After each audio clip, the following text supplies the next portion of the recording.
తొందరపడి ఎవరిని నన్ను అన్నాడు కనుక నేను అంటాను, నన్ను అన్నది కనుక నేను అంటే అనేస్తాను అని తొందరపడకు. ఎందుకంటే మన నిమిత్తము, మన దౌర్బల్యముల నిమిత్తము, మన పాపాల నిమిత్తము ఏ పాపము ఎరుగని యేసే సిలువలో రక్తం కార్చి చంపబడ్డాడు. ఆయన ఏ తప్పు చెయ్యలేదు. యేసుప్రభు వారు ఏ తప్పు చేయలేదు. ఏ తప్పు చెయ్యకపోయినా మనుషులు చేసే తప్పులకు ఆయన శరీరాన్ని బలిగా చేశాడు. ఏ తప్పులు చేయని యేసే సహించుకుంటే మరి ఆయన పేరు పెట్టుకున్న మనం క్రైస్తవులం కదా, క్రీస్తుని ధరించుకున్న క్రైస్తవులం కదా, మనం ఎంత చక్కగా ఉండాలి. ప్రతి సోదరిని, ప్రతి సోదరుడిని ప్రేమగా చూడాలి.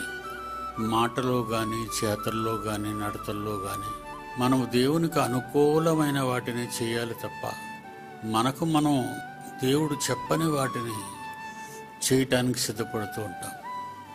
తప్పు మనదైనా, తప్పు వాళ్ళదైనా తన్ను తాను తగ్గించుకొని సహోదర సహోదరీమణులంతా ప్రేమతో దేవునికి ఇష్టలైన పిల్లలుగా జీవించాలని దేవుడు కోరుకుంటున్నాడు. మన కళ్ళెదురుగుండా సోదరుడు గాని, సోదరి గాని తప్పు చేసినట్లయితే నువ్వెందుకు తప్పు చేశావు అని అడిగే అర్హత మనలో ఏ ఒక్కరికి లేదు. తప్పు చేసిందన్న విషయం మీకు తెలిసినప్పటికీ ఏ తప్పు చేయనిదిగా ఉండే వ్యక్తితో నువ్వు ఎలాగ మాట్లాడతావో అదే విధంగా నీ ఎదుటనున్న సోదరి సోదరుడు గురించి నువ్వు మాట్లాడాలి. సహజంగా ఈ సంఘాలలో జరిగినటువంటి దారుణమైన విపరీతమైన పరిస్థితి లేదంటే ఎవరైనా తప్పు చేస్తే ఆ తప్పును తెలుసుకున్న వీళ్ళు పదే పదే ఆ తప్పును 10 మందిలో పెట్టి వాళ్ళేదో నీతిమంతులుగా తీర్చబడాలని, వాళ్ళేదో గొప్పవాళ్ళని సంఘంలో ఉన్నవారు అనుకోవాలని ఎదుటి వాళ్ళకి తీర్పు తీరుస్తూ ఉంటారు. ఆ తీర్పు అనేది నువ్వు ఎందుకు తప్పు చేశావు అనే ప్రశ్న. మనకు పాపాలు క్షమించే అర్హత లేదు. పాపాలు ఎవరు తీస్తారు? యేసు ప్రభు వారు తీస్తారు.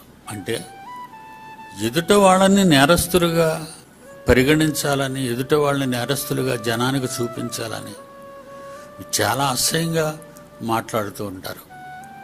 ఆ సోదరుడు కానీ, ఆ సోదరు కానీ వాళ్ళ తప్పుల గురించే నువ్వు మాట్లాడితే వాళ్ళని దేవునిలో నుంచి దూరపరుస్తున్నావని అర్థం. గౌరవం, వందనము, దయ, ప్రేమ, కనికరము, జాలి ఇవన్నీ కూడా పాపము చేసే ప్రతి వారిపైన మనము చూపించాలి. అది దేవుని సంకల్పం. నువ్వెందుకు తప్పు చేసావనేది మాట్లాడుకో. నాకు తెలిసిన ఒక ఆయన ఉండేవాడు, గతంలో చాలాసార్లు చెప్పాను. ఆయన ఎప్పుడు కూడా మందు తీసుకుంటూ ఉంటాడు. ఒకరోజు మందు తీసుకొని అంటే త్రాగి మత్తుడై ఒక కాలువలో పడిపోతాడు. అప్పటికి నేను ఆ దారిని వెడుతూ ఆయన బయటకు తీసి వాళ్ళ ఇంటికి దిగబెట్టాను. ఆ విషయం నేను వాళ్ళ ఇంటి వాళ్ళతో కూడా చెప్పలేదు. అమ్మా ఇతనికి స్నానం చేయించండి అని చెప్పాను. భార్యకు తెలుసు కదా ఆయన ఎలాంటి వాడు. ఇది ఒక్కటే కాదు కదా, ఇలా ఎన్నోసార్లు చేశాడు అని నేను భార్య చెబుతుంది. సరేలే అమ్మా, ముందు ఆయనకు కావలసినవి ఏర్పాటు చేయి అని చెప్పేసి అప్పగించి వెళ్ళిపోయాను. మరుసటి వారం ఆదివారం వచ్చింది. చర్చిలోకి వచ్చి కూర్చున్నాడు. నేను అప్పుడు ఏం చేశానంటే, మన మధ్య ఉన్నటువంటి ఆయన పేరు ప్రసాద్, మన మధ్యన ఉన్నటువంటి ప్రసాద్ గారు ప్రార్థనలో నడిపిస్తారు అనగానే షాక్ అయిపోయాడు ఆయన. నేను త్రాగి కాలువలో పడితే కళ్ళారా చూసి మా ఇంటికి దిగబెట్టి నేను త్రాగాను అనే విషయాన్ని ఎవ్వరికి చెప్పకుండా మళ్ళా ఈ రోజు నాకు ప్రార్థనకు అవకాశం ఇస్తున్నారు అయ్యగారని ఎంతో మురిసిపోయాడు. త్రాగడం ఆపేశాడు. ఒక మంచి పని చేయటం వలన ఒక వ్యక్తి గురించి చెడ్డగా మాట్లాడడం అనేదే నేరం. చూసిందే ఆ వ్యక్తి తప్పు చేస్తున్నాడని నువ్వు ఒకవేళ నీ కళ్ళారా చూసినా వెంటనే ఆయనకి వెళ్ళి చెప్పడానికి అవకాశం లేదు. ఎందుకంటే ఆ పరిస్థితిలో ఎవరేమి చెప్పినా ఆయన వినడు. తప్పు చేసిన వ్యక్తి దగ్గరికి వెళ్ళి నువ్వు ఈ తప్పు చేయకూడదు అంటే మీరు వెళ్ళండి, నాకు చెప్పనవసరం లేదు అని అంటాడు. అందుకప్పుడు ఆ టైంలో ఏం మాట్లాడకూడదు. ఏమీ మాట్లాడకుండా నేను ఏం చేశానంటే ఆయన భార్యకు అప్పగించి వచ్చాను. అలాగొచ్చిన తర్వాత ప్రార్థన ఇవ్వగానే ప్రార్థన చేశాడండి. ఎంతో వినయంగా వణుకుతూ ప్రార్థన చేశాడు. ఆరాధన అయిపోయిన తర్వాత నా దగ్గరికి వచ్చి, అయ్యా నేను నేరస్తుడిని కదా, ఎందుకు చెప్పలేదు అని. నేను చెప్పటం వల్ల సంఘానికి ఒరిగేదేంటి?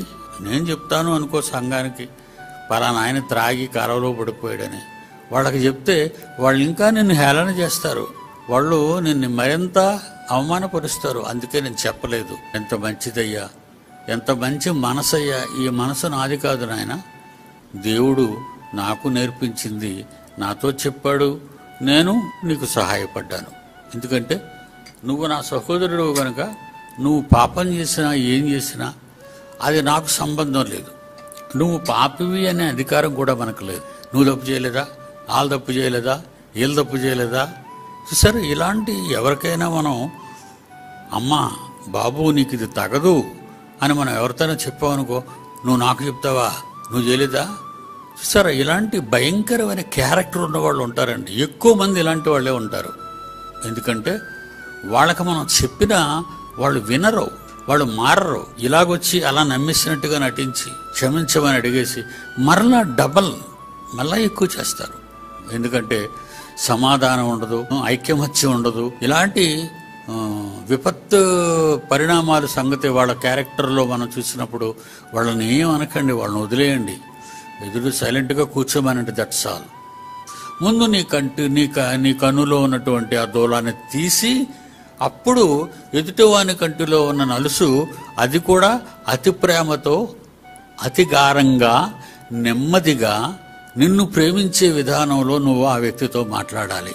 సరతం తొందరపడి ఎవరిని నన్ను అన్నాడు కనుక నేను అంటాను, నన్ను అన్నది కనుక నేను అనేస్తాను అని తొందరపడకు. ఎందుకంటే మన నిమిత్తము, మన దౌర్బల్యముల నిమిత్తము, మన పాపాల నిమిత్తము ఏ పాపము ఎరుగని యేసే సిలువలో రక్తం కార్చి చంపబడ్డాడు. ఆయన ఏ తప్పు చెయ్యలేదు. యేసుప్రభు వారు ఏ తప్పు చేయలేదు. ఏ తప్పు చెయ్యకపోయినా మనుషులు చేసే తప్పులకు ఆయన శరీరాన్ని బలిగా చేశాడు. ఏ తప్పులు చేయని యేసే సహించుకుంటే, మరి ఆయన పేరు పెట్టుకున్న మనం క్రైస్తవులం కదా, క్రీస్తుని ధరించుకున్న క్రైస్తవులం కదా, మనం ఎంత చక్కగా ఉండాలి. కనుక మనం ఎవరితోని ఏ తప్పు చేసినా ఉన్నవారితో నువ్వు తప్పు చేసావని బాహటంగా ఆయన ఎదురుగుండా చెప్పకు. ఆయన్ని ముందు మంచి మార్గాల్లో నడిపించడానికి ప్రయత్నించు. ఏదో ఒక టైమున నీ మంచిని అర్థం చేసుకున్నవాడు చక్కగా లోనకు ప్రవేశిస్తాడు. చల్లనైన దేవుని వాక్యం మనం విన్నప్పుడు మనం ఆలోచించింది ఏంటంటే, మనం మంచివారుగా ముందు ఉండాలి. ముందు మన వాళ్ళకి మనం మంచివాళ్ళగా ఉండాలి. అప్పుడు తప్పు చేసిన వారిని వాళ్ళ తప్పులు మనం బయట పెట్టగా వాళ్ళని చేర్చుకొని ఆదరించాలి. నువ్వు నాకు చెప్పనవసరం లేదు అన్నప్పుడు మనం ఇక చెప్పవలసిన అవసరం లేదు. అందుకే అన్నాడు, ఎవరైనాను విననివాడైతే విననివానిగానే ఉండనివ్వండి అన్నాడు. ఇంక మీరు వెళ్ళి మాట్లాడకండి వాళ్ళతో. ప్రతి వాళ్ళ ఎడల సున్నితంగానే ఉండాలి. దేవుడు రాయించిన ఈ బైబిల్లో ప్రతి మాటలో ఏ ఒక్కరి గురించో కాదు, లోకములో దేవుని యొద్దకు పిలువబడిన వారందరి గురించి వ్రాయబడిన మాటలు. ప్రపంచ మానవాళికి దేవుడు రాయించిన మంచి సంగతులు. ఇది మీకు ఎందుకు ఇచ్చాడంటే, మీరు జాగ్రత్తగా చదువుకొని దాని ప్రకారంగా ప్రవర్తించండి. అలాగే ప్రతి వాళ్ళని ప్రేమతో దేవుని సన్నిధికి తీసుకురండి. అలా మనం మార్చగలగాలి.